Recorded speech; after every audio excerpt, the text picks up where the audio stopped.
Bonjour à tous et bienvenue sur la chaîne Passion Rides. Aujourd'hui, je me trouve à Triomphe-Montlhéry pour faire l'essai de la Speedwin 2021. Allez, c'est parti!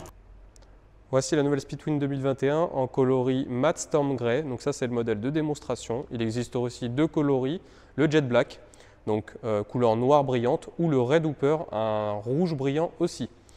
Donc pas mal d'évolutions cette année, surtout au niveau du train avant. Donc là, on a un nouveau système de freinage Brembo M50, donc ça pince vraiment bien. Une fourche inversée Marzocchi, donc ça freine vraiment bien. Elle n'est pas réglable, hein, je le rappelle. On a aussi des nouvelles fixations d'optique à l'avant. Pareil pour les fixations de garde-boue avant, elles ont évolué. On est toujours sur un garde-boue en aluminium. Refroidissement liquide bien entendu, hein. Donc un gros bicylindre de 1200 cm3 qui a pas mal évolué, donc beaucoup moins d'inertie moteur en tout cas cette année, et il passe à 100 chevaux pour 112 Nm de couple, et ça fait 216 kg exactement. Nouveau silencieux aussi, et du coup Euro 5. Toujours pareil, garde-boue arrière en aluminium brossé. Donc vraiment, et les amortisseurs arrière aussi, les ressorts ont changé, ils sont passés en gris. Donc vraiment, la finition toujours aux petits oignons. Et aussi les caches d'admission ici sont passées en noir au lieu d'aluminium gris. Et les jantes aussi ont changé cette année du coup. Donc des nouvelles jantes.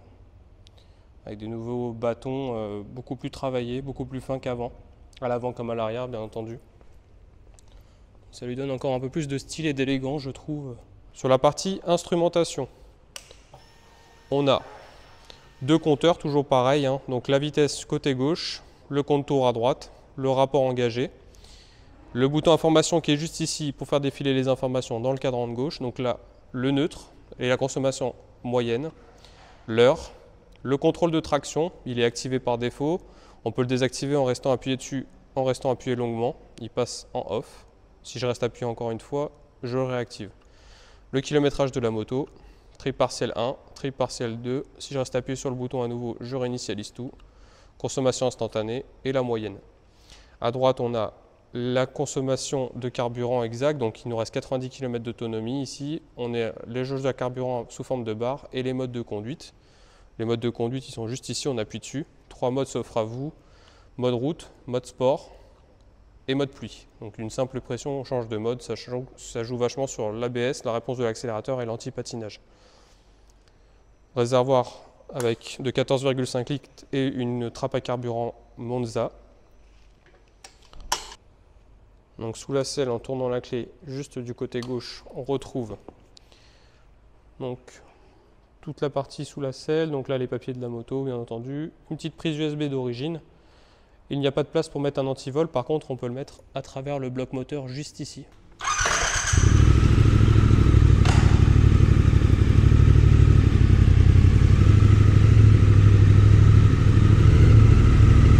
Alors au niveau de la hauteur de selle, on est à 807 mm, donc pied droit je le touche complètement au sol, il est vraiment bien. Le gauche il est sur la pointe des pieds. Donc en tout cas pour 1m70 en hauteur c'est largement faisable, hein. En dessous aussi, il faudra juste faire attention du coup à bien être à l'aise sur le pied gauche ou droite à chaque fois qu'on redémarre. La commande d'embrayage aussi je la trouve vraiment très douce. Et la boîte aussi, alors la boîte elle est quand même assez ferme en termes de verrouillage, on entend bien qu'elle verrouille, on entend bien un clac. Par contre il n'y a rien à lui dire franchement parce qu'elle verrouille très très bien. Et voyez, et il y a un super frein moteur aussi, ça c'est intéressant en ville je trouve. Quand on a des moteurs bicylindres comme ça, on a un gros frein moteur. Et ça permet justement d'économiser les freins aussi. Malgré qu'il y a moins d'inertie dans le moteur cette année, elle prend plus vite ses tours, mais le frein moteur est aussi bien conservé et les stratégies de dépollution n'ont pas joué sur le frein moteur justement. Au niveau de la rétrovision, bon, on voit super bien dans ces rétroviseurs en bout de guidon, hein. Donc c'est un peu plus large pour l'interfile, donc ça c'est un peu chiant. Bon après on peut les mettre vers l'intérieur ici, mais en tout cas la rétrovision derrière, elle est vraiment super.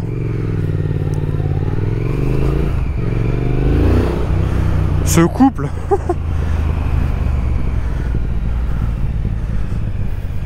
alors ce que j'aime beaucoup c'est l'agilité de cette moto. Franchement ça virevolte de virage en virage même en ville. Les rapports de boîte sont assez courts aussi en ville. Donc on peut cruiser sur, en quatrième à 2000 tours minute à 50 comme ici. Donc ça il n'y a aucun problème. Et franchement la sonorité je trouve qu'elle est vraiment très travaillée. Ça fait plus de bruit, enfin plus de son en tout cas, que l'ancienne Speed Twin, ça c'est clair et net. Elle fait et par contre on est entre les échappements Vance en option qui existait sur l'ancienne Speed Twin, donc en Euro 4 et celle-ci, donc on est entre les deux, c'est un juste milieu. Donc franchement pas besoin d'avoir d'échappement en accessoire en tout cas pour faire un joli son. C'est déjà travaillé d'origine, merci à Trion d'avoir pensé à ça.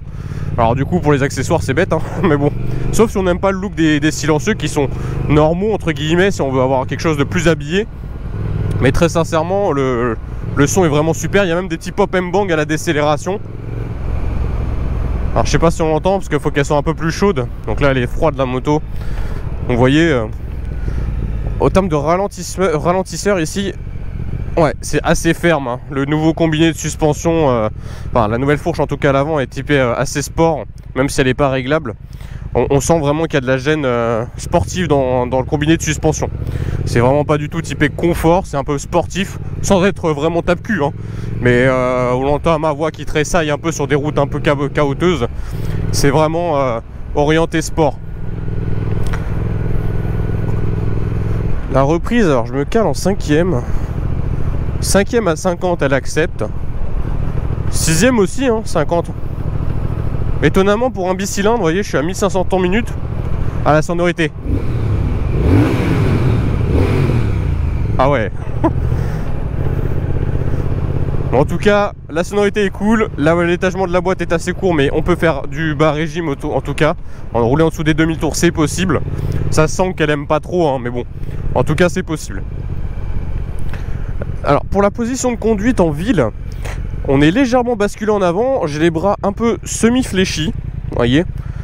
Mon buste était légèrement avancé sur l'avant et mes pieds sont légèrement recroquevillés vers l'arrière. Donc ce qui fait qu'on a un petit peu une position de cheval à bascule. Vous voyez comme on veut faire du cheval à bascule quand on était petit, bah c'est un peu cette position là. Alors elle n'est pas du tout fatigante pour les poignets parce qu'on repose pas du tout dessus, on est bien. Mais effectivement on a envie d'engager un peu. Donc j'ai hâte d'aller voir sur la départementale ce que ça donne en termes de dynamique. Et franchement j'aime bien cette position de conduite. Bon comme d'habitude chez Triumph, l'ergonomie des commandes est vraiment très bien pensée hein. C'est un peu chargé sur le côté gauche parce qu'il y a pas mal de commodos à intégrer. Mais franchement ça se fait, c'est vraiment très facile d'accès. Les clignotants sont bien accessibles, avertisseurs sonores aussi. Les modes de conduite c'est très facile de les activer. Ils ont changé les fonds de compteur cette année. Donc moi je les trouve vraiment sympas. Ça fait néo-rétro. On a un design noir et gris. Donc on voit très bien, en tout cas c'est très bien gradué, c'est très lisible. Tous les voyants sont incorporés à gauche et à droite hein, sur les deux écrans. Donc ça c'est bien réparti. Sur la partie gauche de l'écran, comme on l'a vu dans la présentation statique, on a le rapport engagé, toutes les informations qu'on peut faire défiler avec le petit bouton information justement. Donc ça reste très pratique. Et à droite on a la jauge à carburant, les modes de conduite qui sont affichés en direct et l'autonomie qui est calculée en direct. D'ailleurs en parlant de consommation, en ville on est dans les 5 litres 5 à peu près. Vous voyez donc en usage traditionnel. Donc c'est plutôt honnête hein. Les intervalles d'entretien sur cette moto, c'est tous les ans ou tous les 16 000 km. Donc franchement les intervalles d'entretien c'est quasiment les plus longs de toute la gamme moto. Et de toute façon les grosses révisions c'est tous les 32 000 km. Donc tant que vous ne faites pas les kilométrages annoncés, donc 16 000 ou 32 000, vous vous cantonnez à des révisions annuelles qui vous coûteront 219 €. Donc ça reste un budget très raisonnable en tout cas. Et au moins vous avez la possibilité de budgétiser ça à l'année, donc ça c'est très bien. La fiabilité de ce moteur elle est plus approuvée. De toute façon ce moteur est utilisé dans la Truckstone, déjà la première génération de Truckstone de 2016.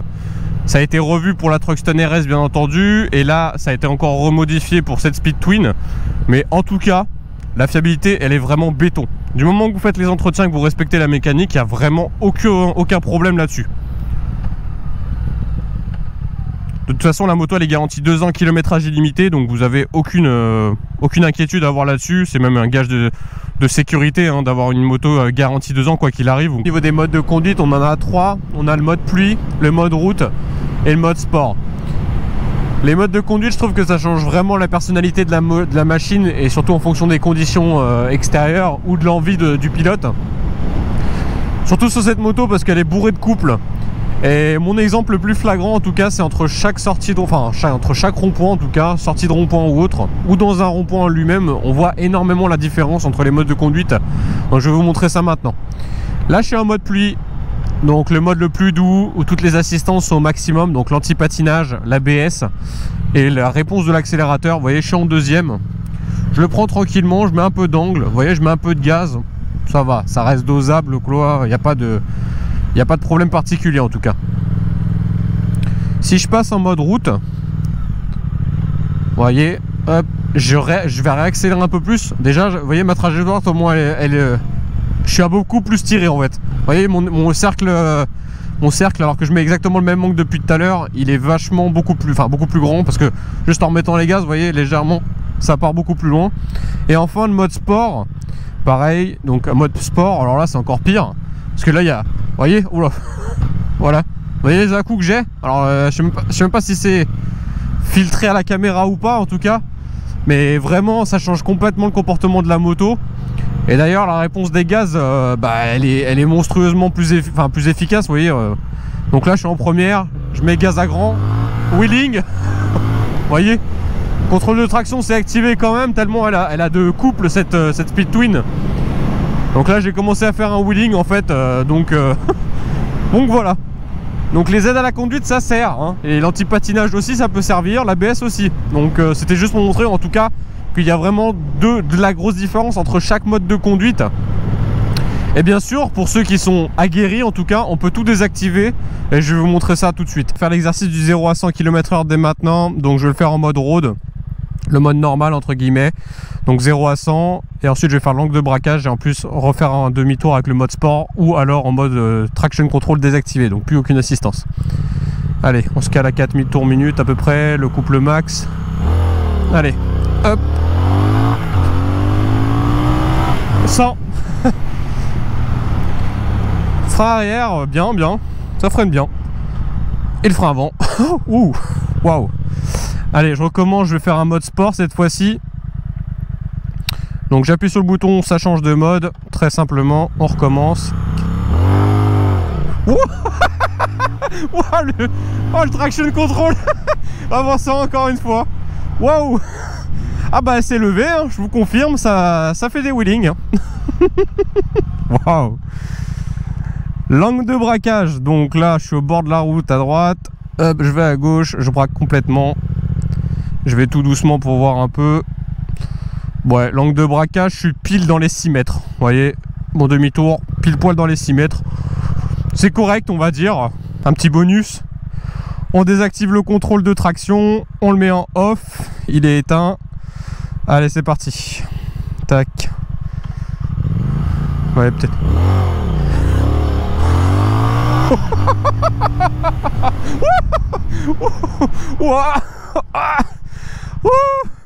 Oh purée.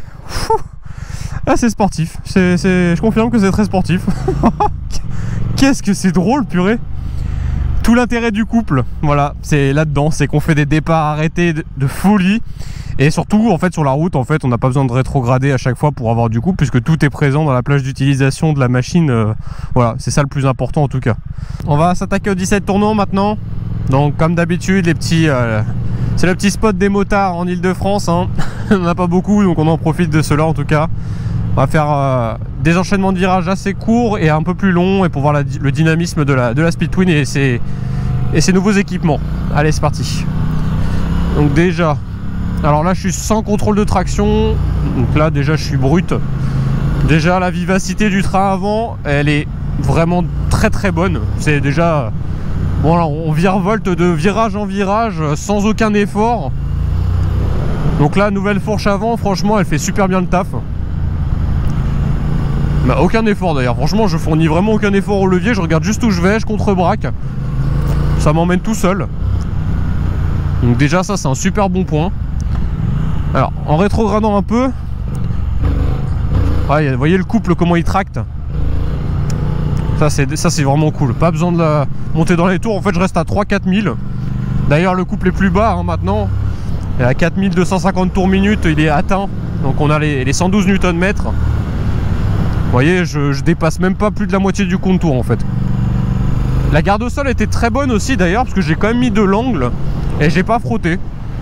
Donc ça c'est bien, ça différencie vraiment d'une T120 justement, encore une fois. Donc on est vraiment sur l'évolution sportive en fait d'une T120, entre une Thruxton et une T120. C'est le mélange des deux motos. Position plus cool. Et moteur de la Thruxton en fait, avec un peu moins de chevaux, hein. Donc cette année c'est 100 chevaux pour 112 Newton de couple. Mais en tout cas c'est vraiment très cool.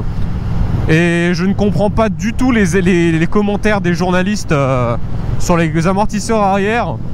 Franchement je vois pas en quoi il y a besoin de les changer. C'est complètement aberrant de dire ce genre de choses.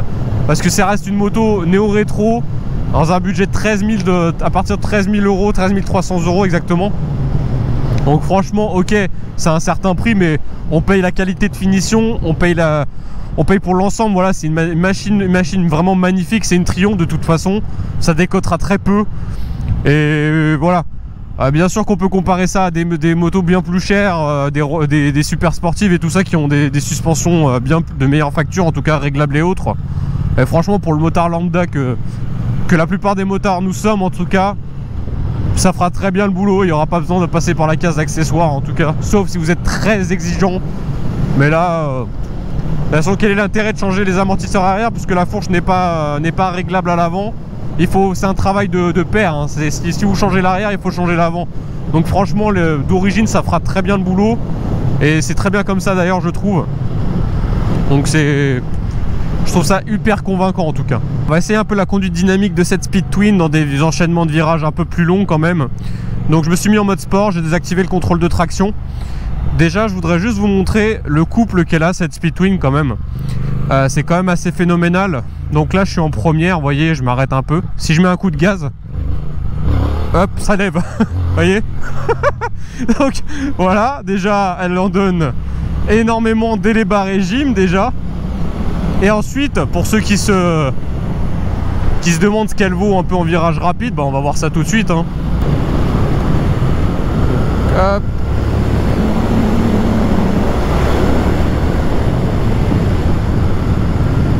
Comportement en courbe, allure vraiment soutenue.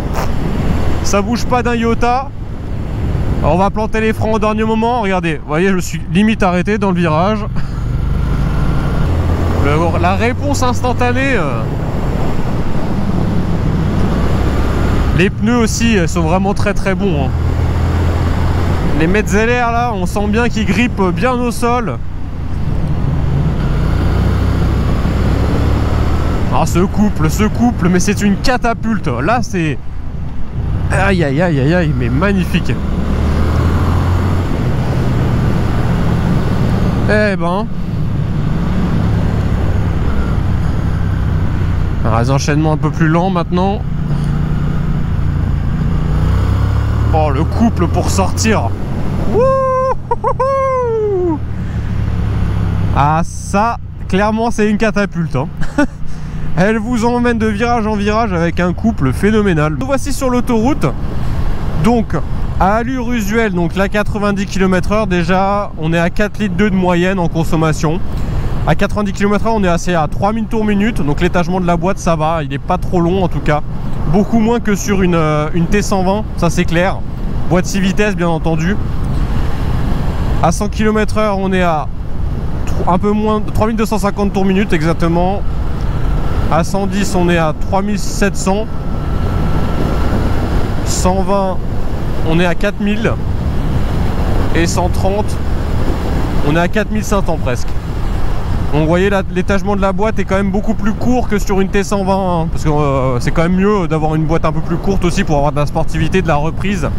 Donc ça c'est plutôt intéressant. En parlant de reprise justement, vu qu'il y a du couple qui est présent 500 tours plus tôt par rapport à l'ancienne Speed Twin, on va voir si elle reprend plus facilement. Donc là je suis à 90, à 3000 tours minute. Je vais faire jusqu'à 130. Allez, c'est parti. 100, 110, 120, 130. Vous voyez, ça reprend vraiment plutôt très très bien, hein.